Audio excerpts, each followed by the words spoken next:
ثوبه كذباب مر على أنفه فقال به هكذا أو كما قال النبي عليه الصلاة والسلام.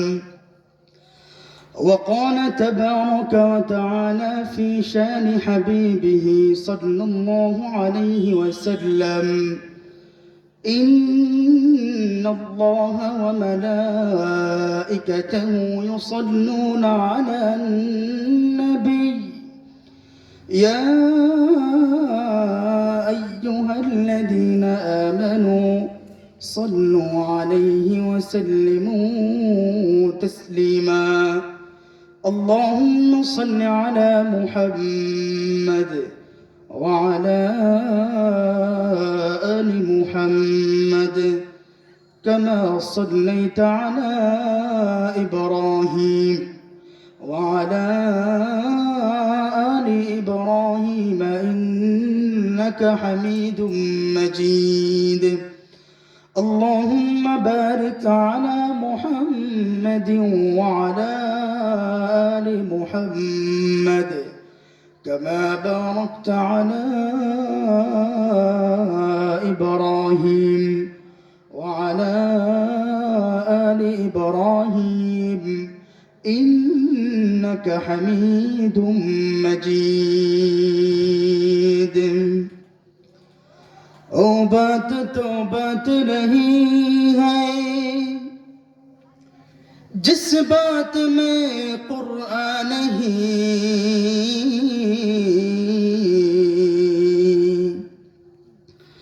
ओ दिल तो दिल नहीं है जिस दिल में खुदा नहीं। बलगल उला बिकमालिही कशफ الدجى بجماله حسنت جميع خصاله صلوا عليه وآله। সুন্নাত নয় শুধু দাওয়াতের মেহমান, সুন্নাত নয় শুধু খাওয়া শেষে মধুপান, সুন্নাত নয় শুধু দাওয়াতের মেহমান, সুন্নাত নয় শুধু খাওয়া শেষে মধুপান। আরো কিছু সুন্নাত আছে তুমি জানো কি? জানলেও জীবনে কখনো তা মানো কি? আরো কিছু সুন্নাত আছে তুমি জানো কি? জানলেও জীবনে কখনো তা মানো কি?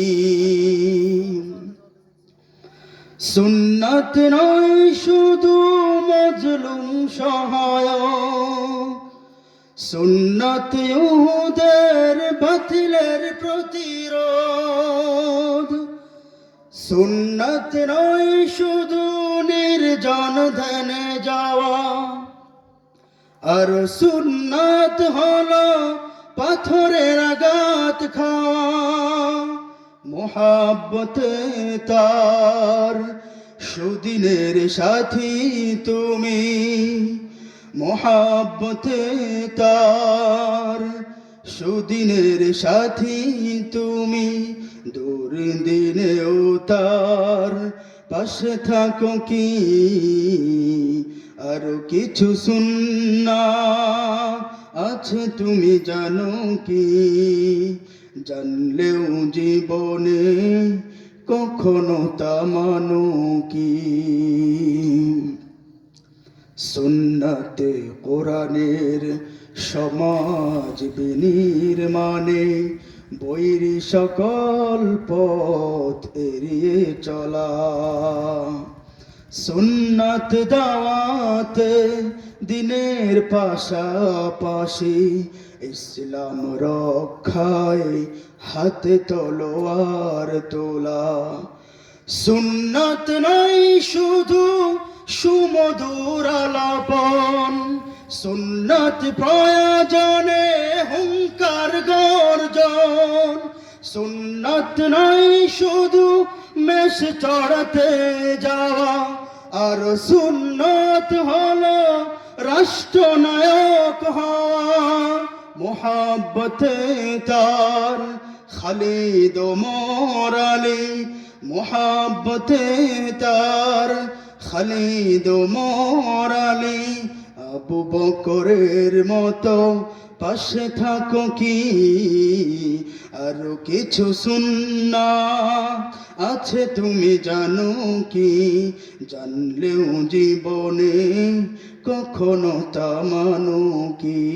আলহামদুলিল্লাহ, তেঁতুলিয়াচালা ইসলাম প্রিয় যুব সমাজের উদ্যোগে আয়োজিত আজকের এই ষষ্ঠ বার্ষিক ওয়াজ মাহফিলের সম্মানিত সভাপতি, আরো দূর দূরান্ত থেকে আগত আমার শ্রদ্ধেয় মুরব্বিয়ানে আজম এবং পর্দার অন্তরালের মা ও বোনেরা, সকলকে জানাই আন্তরিক মুবারক ও সালাম। আসসালামু আলাইকুম রহমতুল্লাহি ওয়া বারাকাতুহু।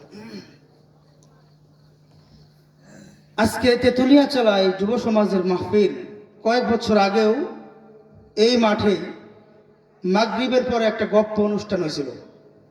আমি তখন এখানেই থাকি। গপ্প অনুষ্ঠানে মোটামুটি মানুষের অভাব ছিল না, মাঠ পুরা বোঝাই, মাঠ পুরা ভর্তি ছিল গপ্প অনুষ্ঠান, আজাইরা পেশাল। আর আজকে যুবক ভাইয়েরা এত কষ্ট করে, এত পরিশ্রম করে, শ্রম ঘাম মেধা খরচ করে আমাদের জন্য এত সুন্দর একটা মজমার আয়োজন করলেন, আর আমরা এটার কি মূল্য দিলাম? এখানে যারা বসে আছি একটাও তো এই এলাকার না, এই সমাজের একটাও নাই। এলাকার মানুষ মারা গেল বুঝলাম না, গেছে জানাজা ছাড়াই কবর হয়ে গেছে।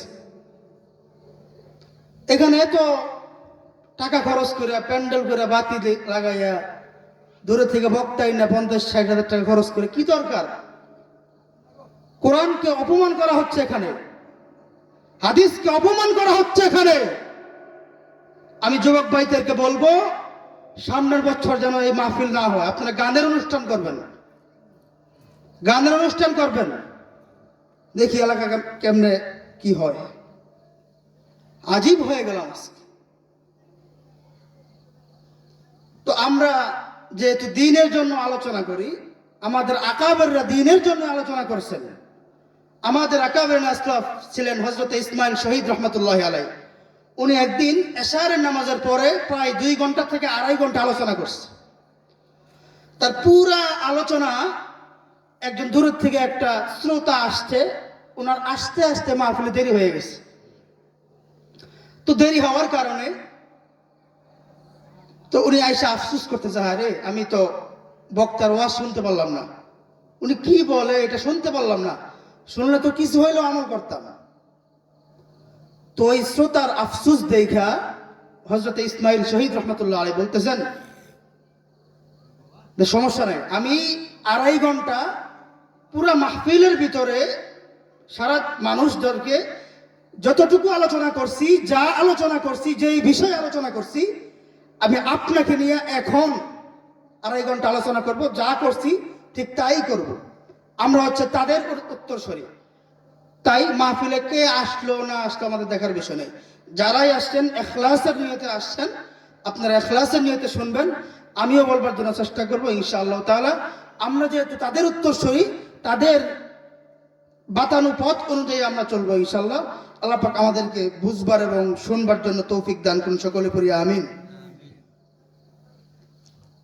আমি আজকে আপনাদের সামনে পবিত্র কালামুল্লাহ শরীফের 28 নম্বর পারা সূরাতুত তাহরীম এর একটা আয়াত কারীমা তেলাওয়াত করেছি। তার আগে ভূমিকা স্বরূপ আমি আপনাদেরকে একটা বিষয় আলোচনা করতে চাচ্ছি, সেটা হচ্ছে আল্লাহ রাব্বুল আলামিন পৃথিবীতে শয়তানকে পাঠাইয়া আমাদের উপর জুলুম করছে না ইহসান করছে? আমাদের এখানে যারা বাবারা আছেন, অর্থাৎ যাদের সন্তান আছে, ওনারা কোনোদিন চাইবে না যে ওনার সন্তান আর একটা সাপকে এক ঘরে আবদ্ধ রাখতে। কেউ চাইবে? কেউ চাবে না। একটা অজগর সাপ আর একটা শয়তান, একটা ছেলে, পিতা তার ছেলেকে এক আবদ্ধ ঘরের ভিতরে একটা সাপ দিয়া আর তার ছেলেকে দিয়া কেউ রাখতে চাইবে? কেউ চাবে না। তো এক নাস্তিক আমাদের এক আলেমকে প্রশ্ন করছিলেন যে আল্লাহ রাব্বুল আলামিন তাহলে পৃথিবীতে মানুষ পাঠাইলো, মানুষের সাথে শয়তান ডেকে পাঠাইলো? এটা প্রশ্ন আসে না? মানুষ পাঠাইছে, মানুষ কাজ করবে, খাবে দাবে, ঘুরবে ফিরবে, আবার মানুষের সাথে শয়তানকে কেন দিল আল্লাহ? তো ওই নাস্তিকের প্রশ্নের জবাব দিতে গিয়া আল্লাহ রাব্বুল আলামিন রাসূল কারীম সাল্লাল্লাহু আলাইহি ওয়াসাল্লামের হাদিসের মধ্যে আসছে, রাসূল কারীম সাল্লাল্লাহু আলাইহি ওয়াসাল্লাম হাদিসের মধ্যে বলেন যে আল্লাহ রাব্বুল আলামিন পৃথিবীর মানুষ তাদেরকে পাঠাইছে, পাশাপাশি শয়তানকেও পাঠাইছে। পাঠাইয়া কি করছে? শয়তানের গুমর ফাঁস করে দিয়েছে। কি ফাঁস করছে? শয়তানের গুমর ফাঁস করছে। আপনারা একটা বিষয় খেয়াল করে শুনবেন, তাহলেই বুঝতে পারবেন। এখানে মাদ্রাসার হুজুররা আছে, তো ওনাদের কোনো একটা যদি প্রিয় ছাত্র থাকে, খুব ক্লাসের মধ্যে ভালো ছাত্র, তো একটা প্রিয় ছাত্র আর একটা দুষ্ট ছাত্র, দুইজন ছাত্রে এক জায়গায় ঘুরতে গেছে। ঘুরতে যাওয়ার পর যদি তারা ক্লাস বাদ দিয়ে, ক্লাস ফাঁকি দিয়ে ঘুরতে গেছে এক জায়গায়, তো ক্লাস ফাঁকি দিয়ে যখন ঘুরতে আসছে, তো সারাদিন ঘোরাঘুরি কইরা বিকালে মাদ্রাসায় আসছে ওই দুষ্ট ছাত্রটা আর ক্লাসের টপ লেভেলের যে ভালো ছাত্র ওইটা, দুইজন আসার পর তো ওস্তাদ বলতেছেন তোমরা কোথায় গেছিলা? তো ওই ভালো ছাত্রটা বলতেছে হুজুর আমি তো ওর সাথে গেছিলাম, ওই আমার নিয়ে গেছিল, ওই আমার নিয়ে গেছিল। এটা যখন বলছে তখন ওই ওস্তাদ ওই ভালো ছাত্র একটা ধমক দিয়ে, যা বেটা এখান থেকে যা, আর কোনোদিন ঘুরতে যাবে না, এটা বলবে যেহেতু ভালো ছাত্র। আর দুষ্ট ছাত্র একজন যেহেতু ছিল, ওরে খুব পিটানি দেবে, তাই না? আল্লাহ রাব্বুল আলামিন, এখন আপনারা বুঝবেন, বুঝে থাকলে, যে দুনিয়াতে মানুষও পাঠাইছে আবার শয়তানকেও পাঠাইছে। মানুষ আর শয়তান পাঠাইয়া কিয়ামতের ময়দানে যখন আমাদের হিসাব হবে, তখন আল্লাহ রাব্বুল আলামিন আমরা মানুষ যারা আল্লাহর প্রিয় বান্দা হতে পারছি এদেরকে একটা ধমক দেবে, যা বেটা। আর সব মানুষ যত গুনাহ করছে, যত যত ধরনের খারাপতা করছে পৃথিবীতে, এই সব খারাপতার ভার বোঝা ও শয়তানের উপর চাপাই দেবে, তাই না? চিন্তা করে দেখেন যে আমরা অনেকেই মনে করি আল্লাহ রাব্বুল আলামিন আমাদের মানুষও পাঠাইছে আবার শয়তানও পাঠাইছে। শয়তান পাঠাইয়া আল্লাহ রাব্বুল আলামিন আমাদের উপর জুলুম করে নাই, আল্লাহ আমাদের উপর ইহসান করেছেন। আমাদেরকে কোনো রকম একটু শাস্তি দিয়ে হালকা পাতলা জান্নাতে ঢুকিয়ে দেব, আর সমস্ত আমাদের তো পাপ করছি, সমস্ত পাপের বোঝা শয়তানের উপর দিয়ে শয়তানকে চিরস্থায়ী জাহান্নামে ঢুকিয়ে দেব। তো আল্লাহ রাব্বুল আলামিন আমাদেরকে কোরআনে কারীমের আজকে যে আয়াতটা আমি তেলাওয়াত করেছি, আয়াতের মধ্যে দুইটা বিষয় নির্দেশ দিয়েছেন। আল্লাহ রাব্বুল আলামিন বলেন, ইয়া আইয়ুহাল্লাযীনা আমানু তুবু ইলাল্লাহি তাওবাতান নাসুহা। আল্লাহ রাব্বুল আলামিন তার কালামুল্লাহ শরীফের মধ্যে সূরাতুত তাহরিম 28 নম্বর পারার 20 নম্বর পৃষ্ঠার 3 নম্বর লাইন, আল্লাহ রাব্বুল আলামিন সারা পৃথিবীর মানুষকে সম্বোধন করে বললেন, ইয়া আইয়ুহাল্লাযীনা আমানু, হে ঈমানদারেরা। একজন বাবা যখন তার সন্তানকে, একজন মা যখন তার সন্তানকে ডাক দেয়, যখন তার নাম ধরে ডাক দেয়, ডাক দেওয়ার সুরত হচ্ছে দুইটা, সিস্টেম হচ্ছে দুইটা। একটা হচ্ছে নাম ধরে ডাকা, আর একটা হচ্ছে বাবা অথবা আব্বু বলে ডাকা। সন্তান, মা বাবা তার সন্তানকে কখনো আব্বু বলেও ডাকে, কখনো নাম ধরেও ডাকে, যেই নাম রাখছে ওই নামেও ডাকে। একজন পিতা যখন তার সন্তানকে নাম ধরে ডাকে, তখন সন্তানের ভিতরে একটা ভয় কাজ করে, এখন জানি আমাকে কি বলে, না জানি কি বলবো এখন আমার। আর যখন নামের পরিবর্তে যখন আব্বু বলে ডাকে, যখন বাবা বলে ডাকে, তখন সন্তানের ভিতরে একটা খুশি বিরাজমান হয়। সন্তানেরা চিন্তা করে, এখন আমাকে ডাইকা আব্বু বলে ডাকছে, বাবা বলে ডাকছে, এই ডাক দেওয়ার পর আমাকে যে বিষয়ে আদেশ করব, নিশ্চয় এটা একটা গুরুত্বপূর্ণ বিষয়। ঠিক তদ্রুপ আল্লাহ রাব্বুল আলামিন সারা পৃথিবীর মানুষকে ইয়া আইয়ুহান নাস বলেন নাই, আল্লাহ রাব্বুল আলামিন সারা পৃথিবীর মানুষকে বলছেন, ইয়া আইয়ুহাল্লাযীনা আমানু, হে ঈমানদার। তখন সারা পৃথিবীর ঈমানদারদেরকে বুঝতে হবে আল্লাহ রাব্বুল আলামিন এর পরবর্তীতে আমাদেরকে যে নির্দেশটা দিচ্ছেন, যে আদেশটা আমাদেরকে দিচ্ছেন, এটা খুবই গুরুত্বপূর্ণ, ঠিক না? খুবই গুরুত্বপূর্ণ, এটা বুঝতে হবে। আল্লাহ রাব্বুল আলামিন ঈমানদারের কথা কেন বললেন? ঈমান এক নাম্বার, একটা মানুষ যখন পৃথিবীতে আগমন করে, সে যত ধরনের কাজ করবে, সে যাই করবে না কেন, ওই কাজের কোনো মূল্য নাই যদি ঈমান না থাকে। ঈমানের বড় দাম। এই জন্য আল্লাহ মুমিনদেরকে যখনই ডাক দিয়েছেন, যখনই সম্বোধন করেছেন, তখনই আল্লাহ রাব্বুল আলামিন যখনই ভালো কিছু বিষয়, যখনই ভালো কোনো আদেশ বা নিষেধ করেছেন ঈমানদারদেরকে, তখনই আল্লাহ রাব্বুল আলামিন ঈমানদারদেরকে ইয়া আইয়ুহাল্লাযীনা আমানু বলে ডাক দিয়েছেন। ঈমানের কেমন দাম?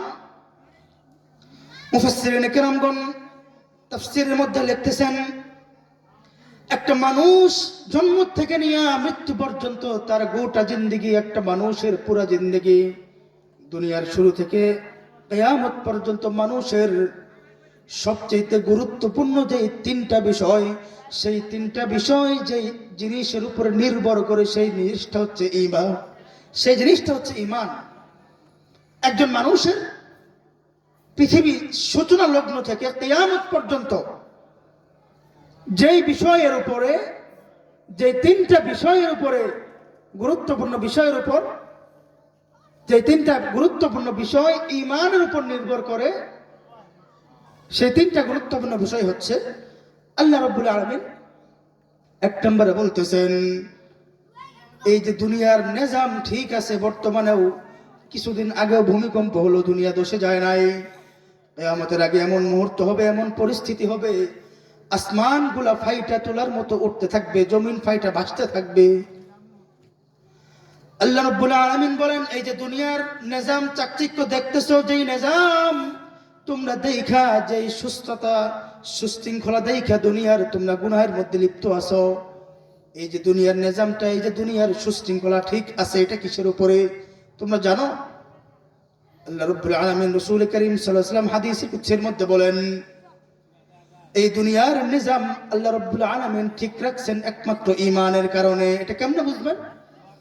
আল্লাহ রাব্বুল আলামিন বলেন, আল্লাহুল্লাযী রাফা'আস সামাওয়াতি বিগাইরি আমাদিন তারাউনাহা সুম্মা ইসতাওয়া আলাল আরশ। এই যে এখানে মাহফিলের প্যান্ডেল দেখতেছেন, 40 হাত বাই 30-20 হাত যাই হোক, ছোট্ট একটা প্যান্ডেল দেখুন, কতগুলা খুঁটি, প্রায় 20-25টা খুঁটি হয়ে যাবে এখানে, তাই না? আল্লাহ রাব্বুল আলামিন এত বড় বিশাল আসমান তৈরি করে রাখছে, এই আসমানগুলোর কোনো খুঁটি আছে নাকি? আসমানে খুঁটি আছে? আমরা তো বাহ্যিক চোখে আসমানে খুঁটি দেখি না। আসমান যদি খুঁটি না থাকে, তাহলে আসমান কিসের উপরে দাঁড়ায় আছে? আমরা তো বলতেছি আসমানের খুঁটি নাই, আল্লাহ রাব্বুল আলামিন বলেন না, আসমানের খুঁটি আছে। আসমানে কি আছে? খুঁটি আছে। আল্লাহ রাব্বুল আলামিন সূরাতুর রাদের মধ্যে বলেন, আল্লাহুল্লাযী রাফা'আস সামাওয়াতি বিগাইরি আমাদিন তারাউনাহা সুম্মা ইসতাওয়া আলাল আরশ। আল্লাহ রাব্বুল আলামিন এত বিশাল আসমানকে স্থির রাখছে, বিশাল আসমানকে কায়েম রাখছে, বিগাইরি আমাদ, কোন ধরনের খুঁটি ব্যতীত। কেমন খুঁটি ব্যতীত? আল্লাহ রাব্বুল আলামিন বলেন, বিগাইরি আমাদিন তারাউনাহা, এমন খুঁটি ব্যতীত যে খুঁটি মানুষ চোখে দেখে না। আসমানের খুঁটি আছে, কিন্তু খুঁটি কেউ চোখে দেখে না। আসমানের খুঁটি আছে, এটা কেউ যদি প্রথম শুনে থাকেন আজকে, তাহলে তাদের প্রশ্ন হবে, আসমানের খুঁটি তাহলে কি? আসমানের খুঁটি কি? এই প্রশ্ন সবারই আসতে পারে। এই প্রশ্ন আসলে আল্লাহ রাব্বুল আলামিন আয়াতের মধ্যে সরাসরি যেহেতু বলেন নাই, হাদিসের মধ্যে নবীজি সাল্লাল্লাহু আলাইহি সাল্লাম বলেন, লা তাকুমুস সাআহ হাত্তা ইয়াকালা ফিল আরদি আল্লাহ আল্লাহ। নবীজি সাল্লাল্লাহু আলাইহি সাল্লাম সহিহ বুখারীর 5253 নম্বর হাদিসের বর্ণনা, আল্লাহ রাসূল সাল্লাল্লাহু আলাইহি সাল্লাম বলেন, লা তাকুমুস সাআহ, ততক্ষণ পর্যন্ত কিয়ামত সংগঠিত হবে না যতক্ষণ পর্যন্ত এই জমিনের ভিতরে একজন আল্লাহ আল্লাহ বলনেওয়ালা লোক বাকি থাকবে। জমিনের ভিতরে আল্লাহ আল্লাহ বলনেওয়ালা একটা লোকও বাকি থাকতে কিয়ামত সংগঠিত হবে না। বুঝলেন কিছু? ওই যে একজন ব্যক্তি যে আল্লাহ আল্লাহ বলনেওয়ালা, যিনি বাকি থাকতে কিয়ামত সংগঠিত হবে না, তিনিই হচ্ছে ওই আসমানের খুঁটি। তিনি কি? আসমানের খুঁটি। সুবহানাল্লাহ। ইমানদার আল্লাহ আল্লাহ বলবে কারা? যার ভিতরে ঈমান আছে, ঠিক কিনা? ঈমান যার ভিতরে আছে সেই তো আল্লাহ আল্লাহ বলবে। আর একজন ঈমানদার ব্যক্তি দুনিয়াতে থাকা অবস্থায় আল্লাহ রাব্বুল আলামিন এই দুনিয়ার এই সুশৃঙ্খলাকে ধ্বংস করবেন না। তাহলে বোঝা গেল মানুষের সূচনা লগ্ন থেকে কিয়ামত পর্যন্ত একটা বড় বিষয় হচ্ছে, একটা বড় কিছু হচ্ছে আসমান ঠিক থাকা, জমিন ঠিক থাকা। এই আসমান আর জমিন একমাত্র একটা জিনিসের উপরে ভরসা করে আছে, সেই বিষয় হচ্ছে ঈমান। সেটা কি? ঈমান। ঈমান কার কদ্দুর আছে একটু পরে একটা হাদিস বলবো। ওই হাদিসটা হচ্ছে ঈমানের ওয়েট মেশিন, যাকে বলা হয় দাড়িপাল্লা। ওই দাড়িপাল্লা দিয়ে কিছুক্ষণ পরে ওজন করবেন যে আমার ঈমান কতটুকু আছে বা কতটুকু নাই, আছে না নাই, একটু পরে ইনশাআল্লাহ বলবো। তো মানুষের জীবনের সবথেকে গুরুত্বপূর্ণ তিনটা বিষয় যে বিষয়ের উপর নির্ভর করে সেটা হচ্ছে ঈমান। তার এক নম্বর হচ্ছে দুনিয়ার নিজাম ঠিক থাকা। ঈমান থাকলে দুনিয়ার সিস্টেম ঠিক থাকবে, ঈমান যদি না থাকে দুনিয়ার সিস্টেম ঠিক থাকবে না। দ্বিতীয় নম্বর, আল্লাহ রাব্বুল আলামিন বলেন মানুষের জীবনে ঈমানের উপরে যেই বড় বড় তিনটা বিষয় নির্ভর করে, তার একটা হচ্ছে দুনিয়ার নিজাম ঠিক থাকা, দ্বিতীয় নাম্বার হচ্ছে একটা মানুষ জান্নাতি হবে না জাহান্নামী হবে, এই বিষয়টাও নির্ভর করে ঈমানের উপরে। আমি আপনার জান্নাতি না জাহান্নামী, এটা কিসের উপর নির্ভর? ঈমানের উপর। হাদিসে পাকের মধ্যে রাসূল করিম সাল্লাল্লাহু আলাইহি সাল্লাম বলেন, লা ইয়াদখুলুন নার,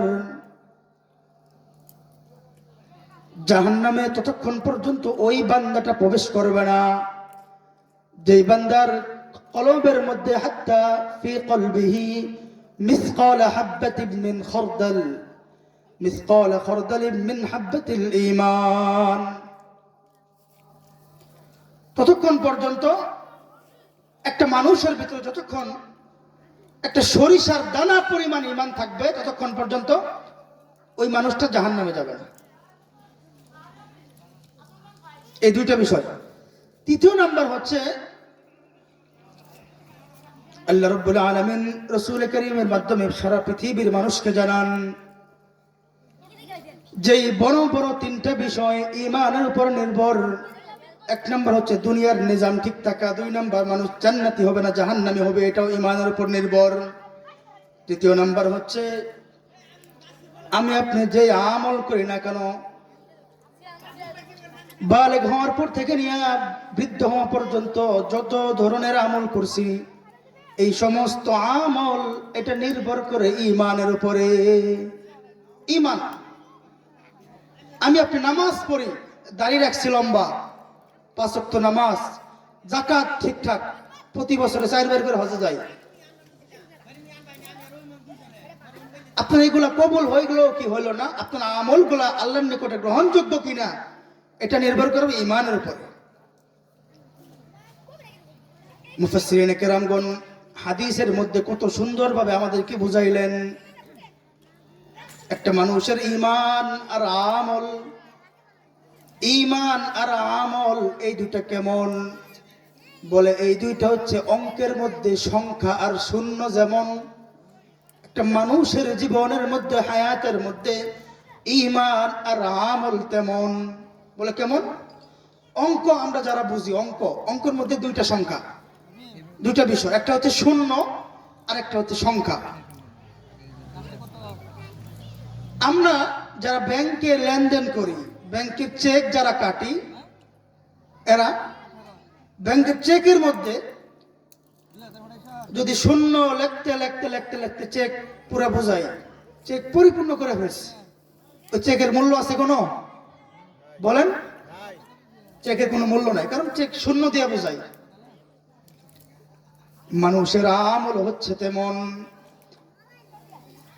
ওই শূন্যের পাশে যদি আপনি এক লেখেন, এক লেখে যদি শূন্য একটা লেখেন তাহলে হবে 10 টাকা, যদি শূন্য 2টা লেখেন তাহলে হবে 100 টাকা, যদি শূন্য আরেকটা বাড়ান 1000, আরেকটা বাড়াইলে 10,000, আরেকটা বাড়াইলে 1 লক্ষ, আরেকটা বাড়াইলে 10 লক্ষ, আরেকটা বাড়াইলে 1 কোটি। এভাবে শূন্য যত বাড়াবেন তত সংখ্যার মানও বাড়তে থাকবে, ঠিক কিনা?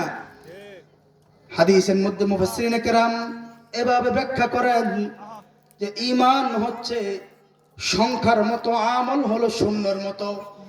আপনার ঈমান নাই, আপনি আমল দিয়ে সারা জিন্দেগি ভরপুর করে ফেলছেন, ওই আপনার আমলের ওই শূন্যের মতোই দাম। শূন্যের যেমন দাম নাই, আপনার আমলের তেমন দাম নাই।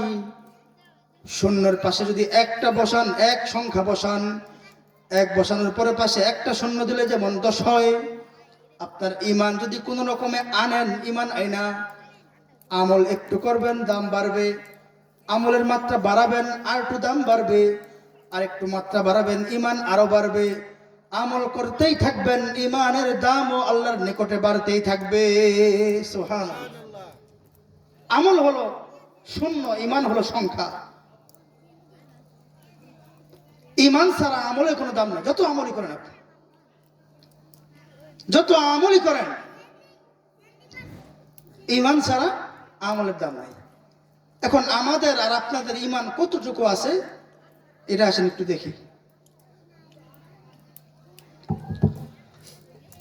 হাদিসে পাকের মধ্যে নবীজি সাল্লাল্লাহু আলাইহি সাল্লাম হযরত আব্দুল্লাহ ইবনে মাসউদ রাদিয়াল্লাহু আনহু قال قال رسول الله صلى الله عليه وسلم إن المؤمنين يرى ذنوبه كأنه قاعد تحت جبل يخاف أن يقع عليه وإن الفاجر يرى ذنوبه كأنه كذباب مر على أنفه فقال به هكذا। সহিহ বুখারীর 6308 নম্বর হাদিস, শুদ্ধ হাদিস। এই হাদিসের মাধ্যমে আমরা বুঝতে পারবো আমাদের ঈমান কতটুকু আছে আর কতটুকু নাই।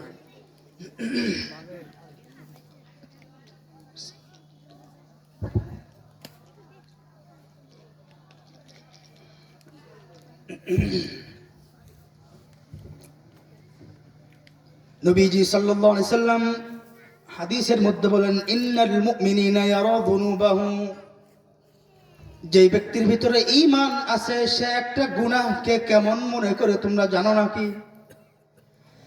সামান্য ঈমান যেই ব্যক্তির ভিতরে আছে সে একটা গুনাহকে কেমন মনে করে। হাদিসের মধ্যে হযরত আব্দুল্লাহ ইবনে মাসউদ রাদিয়াল্লাহু আনহু বর্ণনা করেন, ইন্নাল মুমিনিনা ইয়ারা যুনুবাহু কাআন্নাহু কাঈদুন তাহতা জাবাল, একজন ঈমানদার ব্যক্তি তার গুনাহকে এমন মনে করে যেমন নাকি তার মাথার উপরে একটা পাহাড়। ওই ব্যক্তি পাহাড়ের নিচে বসে আছে, মাথার উপর পাহাড়, এটা হচ্ছে গুনাহ। গুনাহ করবো তো পাহাড় ভেঙে আমার উপর পড়বে, পাহাড় ভেঙে পড়লে বেঁচে থাকবো তো না, বাস না, মারা যাবে। তো ঈমানদার ব্যক্তি গুনাহকে এমন মনে করে, গুনাহ করলাম তো মরলাম, গুনাহ করলাম তো মরলাম।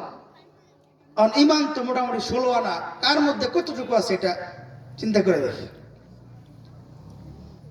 ইয়াখাফু আন ইয়াকা আলাইহি ইন্নাল মুমিনিনা ইয়ারা যুনুবাহু কাআন্নাহু কাঈদুন তাহতা জাবাল ইয়াখাফু আন ইয়াকা আলাইহি, একজন ঈমানদার ব্যক্তি তার গুনাহকে এমন মনে করে যেমন নাকি সে একটা পাহাড়ের নিচে বসে আছে, সে ভয় করে এই যেন পড়লো আমার মাথার উপর পাহাড়টা, গুনাহকে এমন মনে করে। وَإِنَّ الْفَاجِرَ يَرَى ذُنُوبَهُ كَذُبَابٍ, আর একজন নাফরমান ব্যক্তি, একজন ফাসিক ব্যক্তি তার গুনাহকে কেমন মনে করে, হাদিসের মধ্যে এটাও আছে, ওয়া ইন্নাল ফাজিরা ইয়ারু যুনুবাহু কাযুবাব। সহিহ বুখারী হাদিস, শুদ্ধ হাদিস। ওয়া ইন্নাল ফাজিরা ইয়ারু যুনুবাহু কাযুবাব। আর একজন নিকৃষ্ট ব্যক্তি, একজন বেঈমান ব্যক্তি তার গুনাহকে এমন মনে করে যেমন নাকি তার নাকের মধ্যে একটা মাছি বসছে। মাছি, নাকের মধ্যে কি বসে? মাছি। ফাকালা বিহি হাকাযা, নাকের মধ্যে মাছি বসলে হাত দিয়ে এরকম উতারাই জানি আমরা। একজন ফাজির, একজন ফাসিক, একজন বেঈমান ব্যক্তি ঈমানকে, তার গুনাহকে এমন মনে করে, আরে গুনাহ আর কি, কিচ্ছু নেই। দাড়িপাল্লা পাইছেন না? দাড়িপাল্লা পাইছেন? ঈমান কতটুকু আছে মাপার যন্ত্র পান নাই এখন? আমাদের মধ্যে ঈমান কতটুকু আছে? আমরা একটা গুনাহকে কেমন মনে করি? ঈমানদার ব্যক্তি তো ওই ব্যক্তি যে গুনাহকে পাহাড়ের নিচে বসে আছে এমন মনে করে, করলাম তো মরলাম। আর একজন নাফরমান ব্যক্তি তার গুনাহকে কেমন মনে করে? তার নাকের মধ্যে একটা মাছি বসে আছে, বাস। আরেক হাদিসের মধ্যে বর্ণনা, রাসূল করিম সাল্লাল্লাহু আলাইহি সাল্লাম বলেন, এটা কামেল ঈমানদার যারা, আমরা অনেকে আছে গুনাহ তেমন কিছু মনে করি না, ঈমান মোটামুটি আছে, তাও গুনাহকে তেমন কিছু মনে করি না। এটা হচ্ছে যারা 16 আনা ঈমান যাদের আছে তাদের জন্য এটা। আর আদনা থেকে আদনা অর্থাৎ বিন্দু মাত্র ঈমান যাদের আছে তাদের বিষয়ে এই হাদিস এখন যেটা বলবো, এটা যদি এরকম যদি আমাদের মনের ভিতরে না হয়, এখনই কালেমা পড়ে আবার নতুন করে ঈমান আনতে হবে। সহিহ হাদিস, বুখারীর বর্ণনা। রাসূল করিম সাল্লাল্লাহু আলাইহি সাল্লাম বলেন, ক্বালা রাসূলুল্লাহ সাল্লাল্লাহু আলাইহি ওয়াসাল্লাম, ইযা সাররাতকা হাসানাতুকা ওয়া সাআতকা সাইয়্যাতুকা ফাআনতা মুমিন। একজন সাহাবী রাদিয়াল্লাহু আনহু রাসূল করিম সাল্লাল্লাহু আলাইহি সাল্লামকে জিজ্ঞাসা করলেন, ইয়া রাসূলুল্লাহ মাল ঈমান। একটা সাহাবী নবীজি সাল্লাল্লাহু আলাইহি সাল্লামকে জিজ্ঞাসা করলেন, হে আল্লাহর রাসূল, ঈমান কি? ঈমান এটা কি? নবীজি সাল্লাল্লাহু আলাইহি সাল্লাম বলেন, ইযা সাররাতকা হাসানাতুকা ওয়া সাআতকা সাইয়্যাতুক। যখন তুমি কোন একটা ভালো কাজ করো তখন তোমার অন্তরে খুশি খুশি লাগে। ঈমানদার, আদনা মর্তবার ঈমানদার কারা? কোন একটা ভালো কাজ করছি, মনের মধ্যে একটা শান্তি লাগে। এই যে আমাদের যুবক ভাইরা আজকে একটা মাহফিলের আয়োজন করছে, মনের মধ্যে আলাদা একটা শান্তি লাগতেছে না? মানুষ যাই হয়েছে, আলাদা একটা প্রফুল্লতা লাগতেছে, শান্তি লাগতেছে। এটা ঈমানের আমাল লাগতেছে, আপনাদের কেমন তা যায় না। এটা ঈমানের সর্বনিম্ন স্তর। ইযা সাররাতকা হাসানাতুক ওয়া সাআতকা সাইয়্যাতুক। একজন আদনা থেকে আদনা ঈমানদারের ঈমান এতটুকু, যখন কোনো ভালো কাজ করে অন্তরে ভালো লাগে, আর ওই ব্যক্তির ভিতরে ঈমান একেবারেই নাই। ইযা সাররাতকা সাইয়্যাতুক। আর যখন কোনো খারাপ কাজ করে তখন খারাপ লাগে। কয়েকদিন আগে গপ্প অনুষ্ঠান দিয়েছিল, অনেক মানুষ বললো না এটা দেওয়া ঠিক হয় নাই, মনে মনে বলছে, প্রকাশ্যে বলছে এটা দেওয়া কি হয় নাই, ঠিক হয়, খারাপ কাজ করছে কিন্তু পরবর্তীতে আফসোস লাগছে, না এটা করা ঠিক হয় না। এই হাদিসের মেজদাক, ইদা সাররাতকা সাইয়্যাতুক, খারাপ কাজ করছি তো অন্তরে খারাপ লাগতেছে, এটা ঈমানের নিম্ন স্তর। এখন মোটামুটি ঈমান আলোচনার মাধ্যমে বোঝা গেল ঈমান আমাদের মধ্যে কিছুটা আছে, যেহেতু ভালো কাজ করলে একটু ভালো লাগে, খারাপ কাজ করলে খারাপ লাগে, লাগে না? ঈমান এখন আছে যে ঈমানকে সংরক্ষণ করতে হবে। আমরা অনেকে নামাজ পড়ি, নামাজ ভঙ্গের কারণ জানি, ওযু করি, ওযু ভঙ্গের কারণ জানি, অনেক কিছু ভঙ্গের কারণ আমরা জানি, কিন্তু ঈমান যে ভেঙে যায় কি করলে এটা অনেকেই জানি না। অনেকেই কোরআন অস্বীকার করে, আমাদের মধ্যে অনেকে আছে কোরআন আল্লাহ রাব্বুল আলামিন একটা বিধান দিয়ে পাঠাইছে, এটা আমরা মানতেছি না, অনেকে অস্বীকার করতেছে। বলে কেমনে? আমরা তো অস্বীকার করি না। আল্লাহ রাব্বুল আলামিন কোরআনের মধ্যে একটা বিধান দিয়েছেন, এই বিধানকে আমরা না মাইনে অস্বীকার, আমরা মুখে মুখে বললেই যে অস্বীকার হচ্ছে এমন না, বিধান যে আমরা মানতেছি না এটাই অস্বীকার। কোরআনের মধ্যে কি বিধান, আর শয়তান তো আমাদের পিছনে লাগা আছে।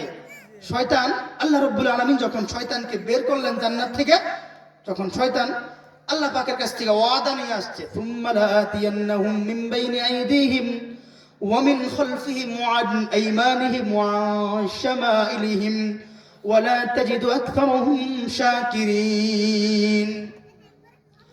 আল্লাহ রাব্বুল আলামিন যখন শয়তানকে জান্নাত থেকে বের করে দেয়, তখন শয়তান আল্লাহ রাব্বুল আলামিনের কাছে একটা ওয়াদা নিয়ে আসে, আমি তোমার কোনো একটা বান্দাকেও ঈমান নিয়ে তোমার কাছে আসতে দিব না।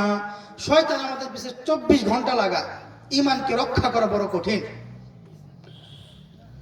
শয়তান বলে সুম্মা লাআতিয়ান্নাহুম মিন বাইনি আইদিহিম ওয়া মিন খালফিহিম ওয়া আন আইমানিহিম ওয়া আন শামাইলিহিম।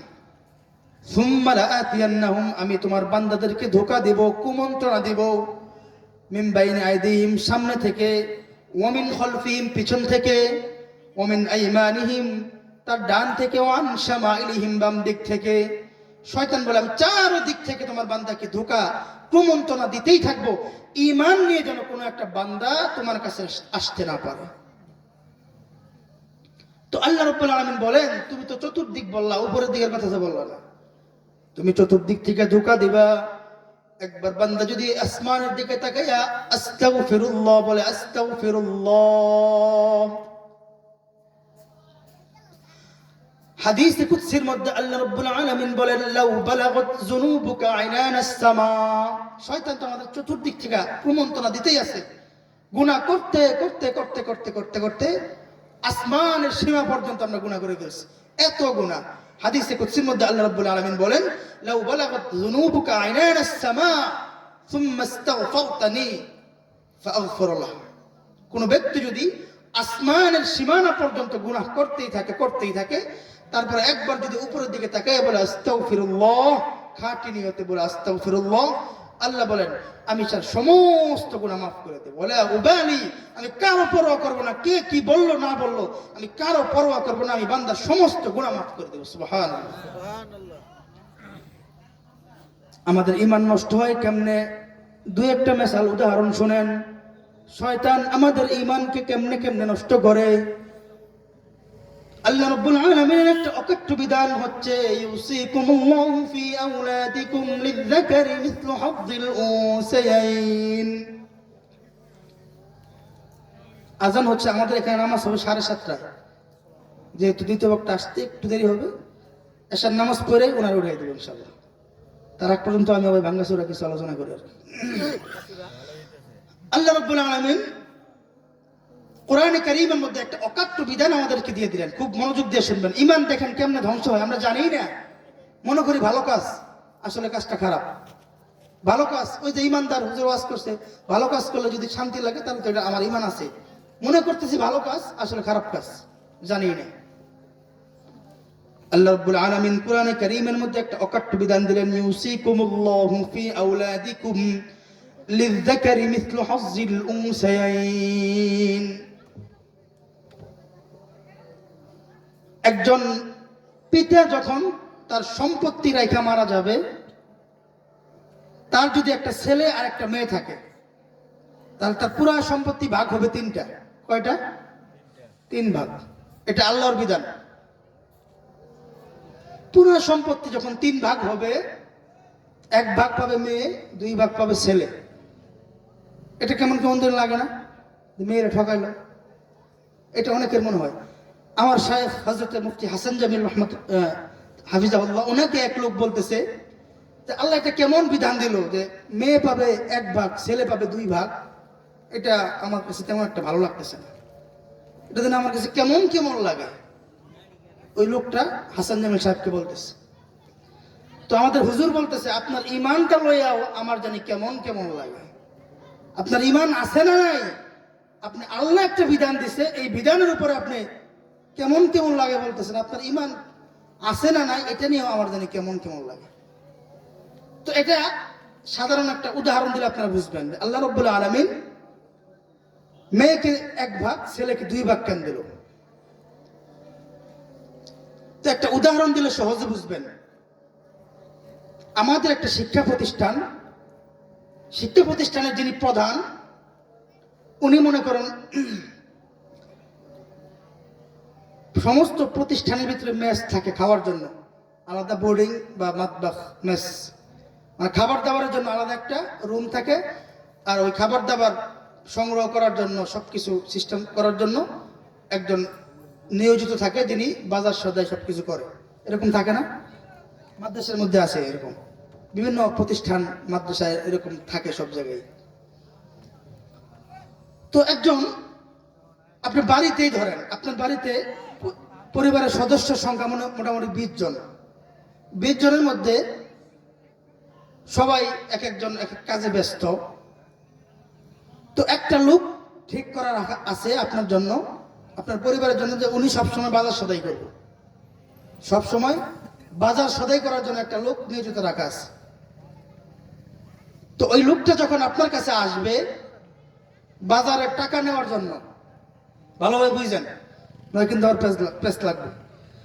ওই লোকটা যখন আপনার কাছে বাজারে টাকা নেওয়ার জন্য আসবে, যে ভাই আজকে তো বাজার করতে হবে, গোবিন্দপুর আরেক দিন, তাহলে কিছু টাকা দেন। আপনি বাজার করার জন্য ওনারা দিলেন মোটামুটি 5,000 টাকা। সাথে আপনার একটা নাতিন বসা আছে,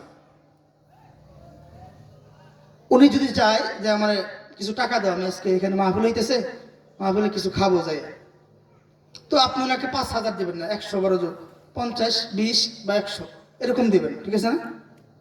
যে ওনাকে 5,000 দিলেন পুরা বাড়ি সদাই করার জন্য, আর আপনার নাতিকে দিলেন 100 বা 50 টাকা।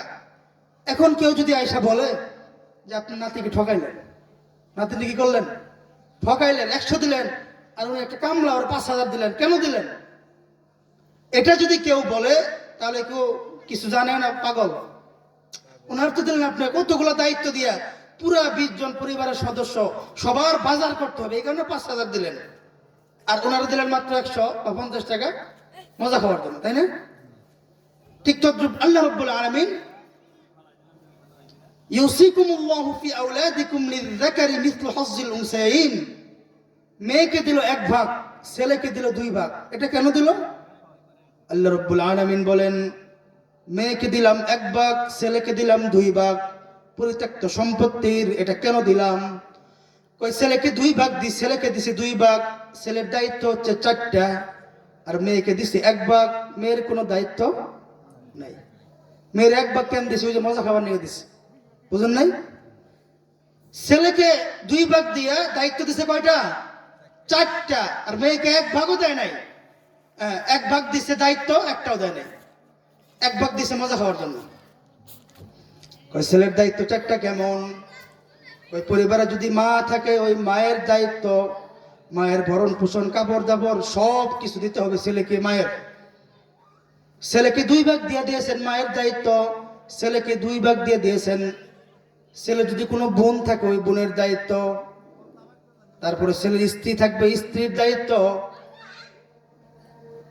তারপরে ছেলের সংসারে যদি আরো কোনো মেয়ে মানুষ থাকে, এটার দায়িত্ব। মানে পুরা সংসারের দায়িত্ব কার? ছেলের। দায়িত্ব হচ্ছে অনেক, ভাগ দিছে মাত্র 2টা, আর দায়িত্ব একটাও নেই, ভাগ পাইছে একটা, জিতে হয়েছে কার? মেয়ের না? তো এখন আর ওই লোক কথা কয় না। এই যে একটা বিষয় আমরা বুঝলাম সহজে, সহজে বুঝলাম না এটা? কোরআনের মধ্যে এমন অনেক অনেক বিষয় আছে আল্লাহ পাক বলছেন, কিন্তু আমাদের ব্রেনে ধরেন, আমাদের ব্রেন তো নাই বললেই চলে। আমরা অনেক, এই মাহফিলের এই মাইক যদি একজন ঠিক করতে দেই, বুঝবে? সবাই বুঝবে? এটা সবাই বুঝবে না। যার মাথার ব্রেন যতটুকু আছে ঠিক ততটুকুই বুঝবে। আল্লাহ পাক রব্বুল আলামিন কোরআনের মধ্যে এমন এমন বিধান দিয়েছেন যে এই বিধানগুলো আমাদের জেহেন মাথায় ধরবে না, মাথায় কি করবো না? ধরবে না। তবু আমাদেরকে মাইনে নিতে হবে, যেহেতু দিছে কে? আল্লাহ। এই যে এই বিধানটা আমরা অনেকেই বুঝতে চাই না, যে মেয়ের 1 ভাগ, ছেলের 2 ভাগ, এটা কেন দিল? যেহেতু উদাহরণ দিয়ে এটা বোঝা গেল মোটামুটি। এরকম হাজারো বিধান কোরআনের মধ্যে আছে, আমরা বুঝি না, হুদা দোষ দেয় আল্লাহরে, তাই না? এটা ঈমানকে নষ্ট করে দেয়, যেহেতু শয়তান আমাদের পিছনে লাগা।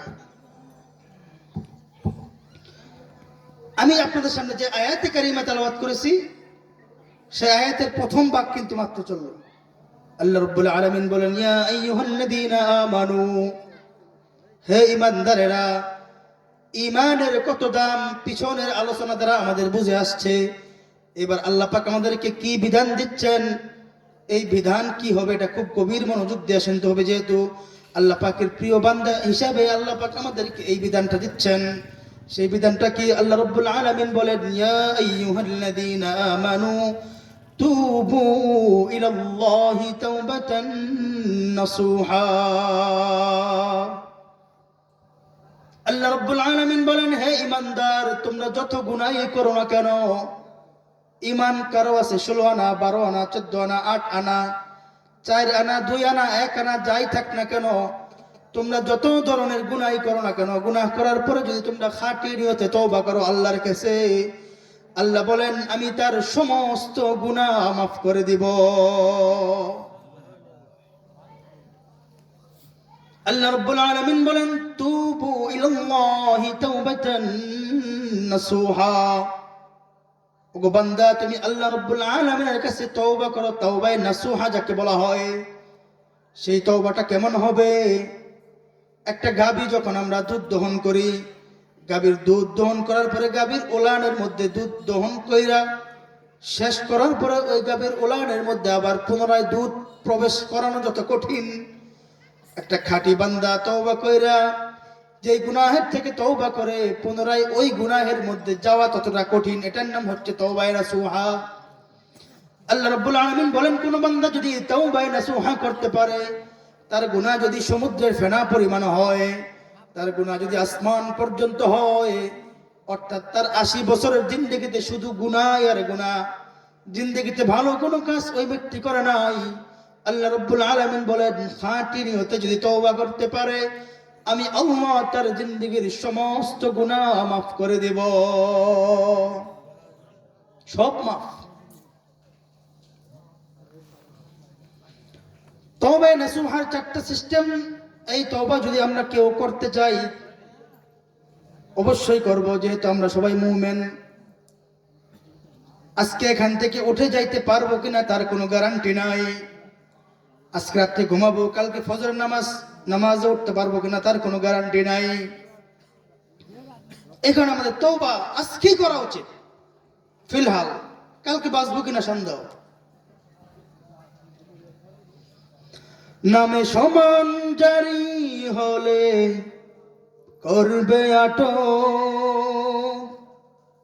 বন্ধ হয়ে যাবে জীবন নাটক। আমরা এখানে বসে আছি, আল্লাহ এদিকে লিখে ফেলছে যে মাহফিল থেকে উঠতে পারবো না, আর মৃত্যু হয়ে যাবে। হতে পারে না? এরকম হতে পারে। নামে সমান জারি হলে করবে আটো, বন্ধ হয়ে যাবে জীবন নাটক। বাহাদুরি থাকবে না দেহে যৌবন, ফুরিয়ে বসন্ত আসবে শ্রাবণ। যেই যৌবনের টাকা যায়, যেই যৌবনের কামনায় আমরা আল্লাহর নাফরমানি করতেছি, শেষ, সব শেষ হয়ে যাবে। বাহাদুরি থাকবে না দেহে যৌবন, ফুরিয়ে বসন্ত আসবে শ্রাবণ।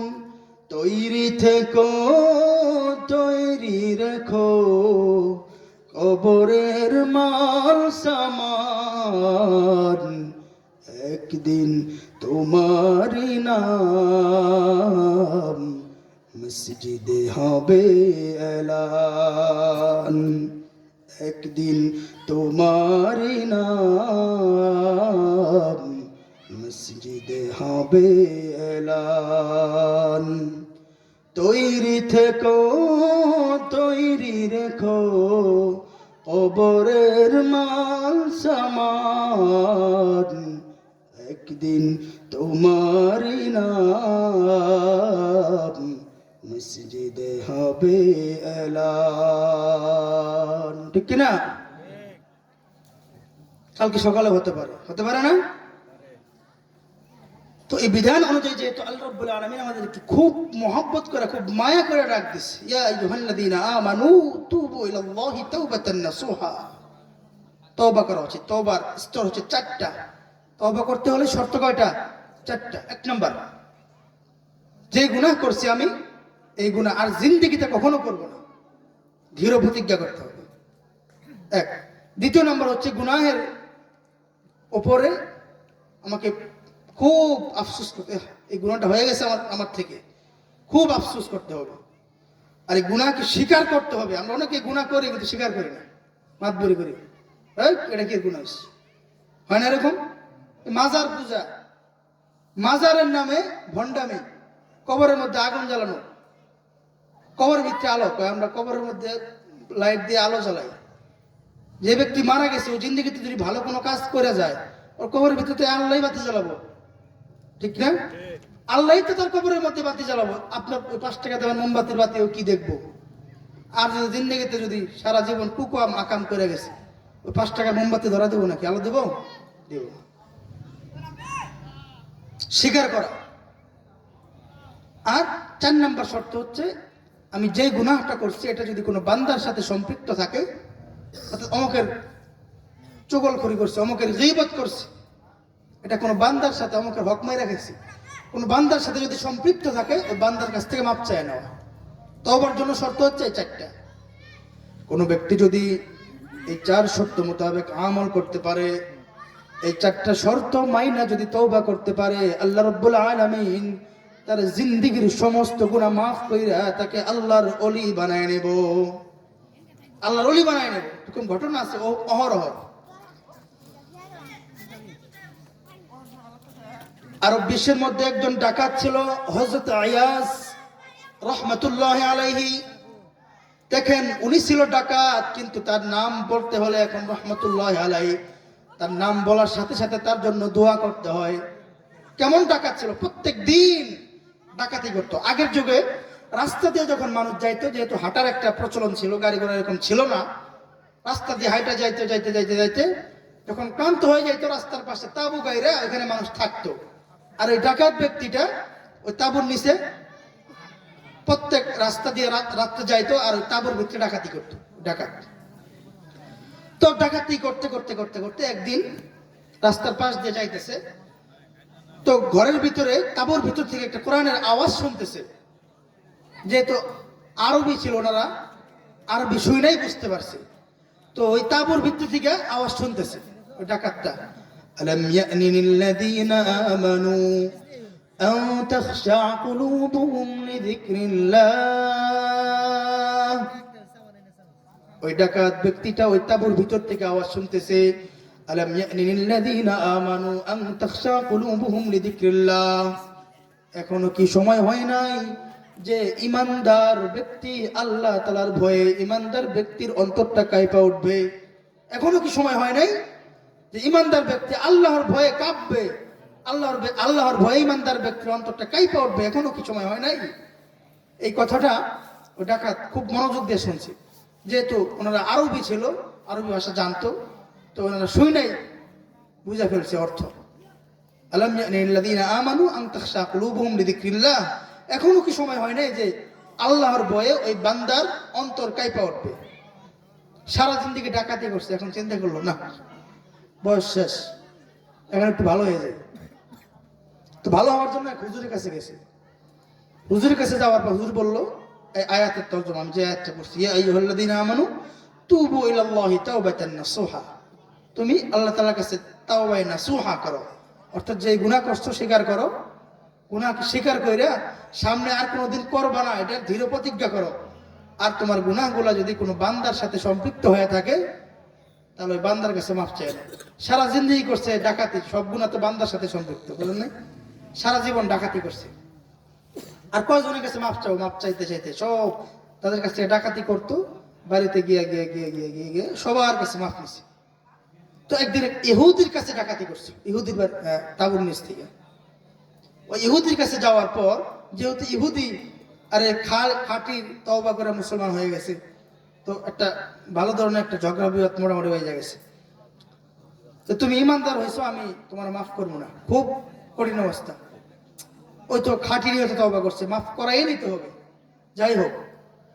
তো ওই ইহুদি ব্যক্তি ওই ইমানদার ডাকাতকে বলতেছে, যে আমি আপনাকে মাফ করতে পারি, একটা শর্ত আছে। কি শর্ত? যে ওই যে পাহাড় দেখা যায়, বিশাল এক পাহাড়, মাইদারসালা পাহাড় মনে করেন, এই পাহাড়টা পুরা পাহাড় কাইটা ওই সমুদ্রে নিয়ে ফেলাইতে হবে। মানে মাফ যে করবো না, এটার একটা সিস্টেম করে দেবে। ও তো ওই পাহাড় কাইটা নিয়ে সমুদ্রে ফেলা অসম্ভব না? অসম্ভব। তো ইমানদার ব্যক্তি চিন্তা করতেছে, আমি তো খাঁটি নিয়ে তওবা করছি, আমি কাজ শুরু করে দিই, বাকি আল্লাহর ইচ্ছা। তো কোদাল নিয়ে যায় মাটি শুরু করছে কোবানি, কোবাই কোবাই আস্তে আস্তে ওই সমুদ্র বোঝাই করতেছে মাটি দিয়ে। তো আমাদের 2011 কিংবা 10-এর একটা এদিকে শিল পড়ছিল, দেখেন নাই? শিল পইরা বাতাসে আমাদের কওমি মাদ্রাসা মসজিদের টিন মোটামুটি খালে নিয়ে ফেলাইছে। খাল আছে না? খাল। আমি মুরব্বীদের কাছে শুনছি তার অনেক আগে নাকি এক ধরনের ঝড় হয়েছিল, যে ঝড়ে এই টিবুল যে আছে, টিবুল কল, এই কলের পাইপ উঠাইয়া নিয়ে 20 হাত 50 হাত 40 হাত এরকম দূরে নিয়ে ফেলছিল। এরকম ঝড় উঠছিল একবার, শুনছি মুরব্বীদের কাছে। তো বান্দা যখন খাঁটি নিয়তে তওবা করছে, একদিন মাটি কাইটা মোটামুটি কিছু কাইটে পরের দিন বাড়ি যে ঘুমাইছে রাত্রে, ও নিয়ত তওবা করছে খাঁটি নিয়তে, যে তুই যে পর্যন্ত পাহাড় কাইটা সমুদ্র বোঝাই করতে না পারি, কাটতেই থাকবো আল্লাহর ভরসা করে। তওবা যেহেতু খাঁটি নিয়তে ছিল, আল্লাহ রাব্বুল আলামিন গায়বী মদদ করলেন। ওই রাত্রিতেই এমন এক তুফান দিলেন, ঝড় দিলেন, বাতাস দিলেন, ওই তুফান ঝড় বাতাসে ওই পুরা পাহাড়টা সমুদ্রের মধ্যে যাই পড়ছে। সুবহানাল্লাহ। তওবা ছিল খাঁটি। পরের দিন ইহুদি ব্যক্তি চিন্তা করছে, এটা কেমনে সম্ভব? কেমনে সম্ভব? বলে সম্ভব, এখনো সম্ভব। আগের আল্লাহ এখনকার আল্লাহ একই আছে। এখনো আল্লাহ আমাদের মতো বৃদ্ধ হয় নাই। আল্লাহ আগে যেমন শক্তি ছিল, এখনো শক্তি এমনই আছে। আগে সম্ভব এরকম না, এখনো সম্ভব। আপনার আমার তওবা যদি খাঁটি হয়, আল্লাহ পাক আমাদেরকে আপনাদেরকে এখনো ওরকম ওই ডাকাতের মতো খাঁটি মুমিন বানাবো না? অবশ্যই। তো ইহুদি চিন্তা করলো, এটা কেমনে সম্ভব হলো? তো পরে ওই ডাকাত অর্থাৎ আল্লামা ইয়াস রাহিমাহুল্লাহ, উনি ওই ইহুদির কাছে গিয়ে বলতেছেন, আপনার শর্ত মোতাবেক আমার কাজ হয়ে গেছে, এখন আপনি আমারে মাফ করলেই হয়। আপনি যে আমাকে শর্ত দিছিলেন পাহাড় কাইটে সমুদ্র ভরপুর করতে হবে, আমি এটা করছি, আল্লাহর সাহায্য করছি, আপনি আমার এখন মাফ করে দেন। বলে তোমারে মাফ করতে পারি, আরেকটা শর্ত আছে। বলে কি শর্ত? আমি যে ঘরের মধ্যে থাকি, ওই ঘরের মধ্যে বালিশের নিচে একটা স্বর্ণের টুকরা আছে, ওটা নিয়ে আসো আমার কাছে। স্বর্ণের টুকরাটা আমার কাছে নিয়ে আসো, নিয়ে আসলেই তুমি মাফ, তুমি খালাস, আর কোনো দাবি দেওয়া নাই তোমার কাছে। ওই চিন্তা করলো, এত বড় কাজ যখন করছি, বালিশের নিচ থেকে স্বর্ণের টুকরা, এটা আর কি পরিশ্রম, নিয়ে আয়। তো নিয়ে আসতে গেছে, বিসমিল্লাহ বলে বালিশের নিচে হাত দিচ্ছে, স্বর্ণের টুকরা আইনা ওই ইহুদি ব্যক্তির কাছে দিছে। ওই ইহুদি ব্যক্তি হাতের মধ্যে দিয়ে দেখা যাচ্ছে স্বর্ণের টুকরি তো আনছে। ওই ইহুদি যেহেতু ইহুদি ছিল, মুসা আলাইহিস সালাতু ওয়াস সালামের ধর্মের অনুসারী ছিল, তাওরাতের মধ্যে পড়ছিল একবার, ওই ইহুদি ব্যক্তিটা তাওরাত কিতাবের মধ্যে একবার পড়ছিল কি, যে কোনো ব্যক্তি যদি খাঁটি নিয়তে তওবা করে, তওবায়ে নাসুহা করে, আল্লাহ রাব্বুল আলামিন তার গুনাহ এমন ভাবে মাফ করে দিয়ে তাকে এমন এক আল্লাহর ওলি বানায় নেব। ওই ব্যক্তিটা যদি, ওই গুনাহগার ব্যক্তি তওবা করার পরে, তওবা করিয়া খাঁটি নিয়তে কোন একটা মাটির টুকরার মধ্যে হাত দেয়, ওই মাটির টুকরাকে আল্লাহ পাক রব্বুল আলামিন স্বর্ণের টুকরায় পরিপূর্ণ করে দিবে, স্বর্ণের টুকরায় রূপান্তর করে দিবে। ওই ইহুদি মূলত তার বালিশের নিচে স্বর্ণের টুকরা রাখছিল না, রাখছিল একটা মাটির টুকরাই। ওই খাঁটি তওবাকারী যেহেতু বিসমিল্লাহ বলে তওবাটা যেহেতু তার খাঁটি ছিল, খাঁটি তওবা করে বিসমিল্লাহ বলে বালিশের নিচে হাত দিছিল, মাটির টুকরা আল্লাহ রাব্বুল আলামিন তার হাতের স্পর্শে স্বর্ণ দিয়ে রূপান্তর করে দিয়েছে। ওই আল্লাহ এখনো আছে। আপনার আমার তওবা যদি খাঁটি হয়, আপনার আমার তওবা যদি খাঁটি হয়, আমার আপনার হাত কেউ, আমার আপনার হাত যেই মাটির মধ্যে স্পর্শ করবে, সেই মাটিকে এখনো স্বর্ণ বানাইতে পারে না? স্বর্ণ না বানানো আর অনেক ভালো হতে পারে। আল্লাহ রাব্বুল আলামিন আমাদের সকলকেই খাঁটি নিয়তে তওবা করবার জন্য তৌফিক দান করুন। সকলে পড়ি আমিন। আমরা ঈমান আর তওবার কথা শুনলাম।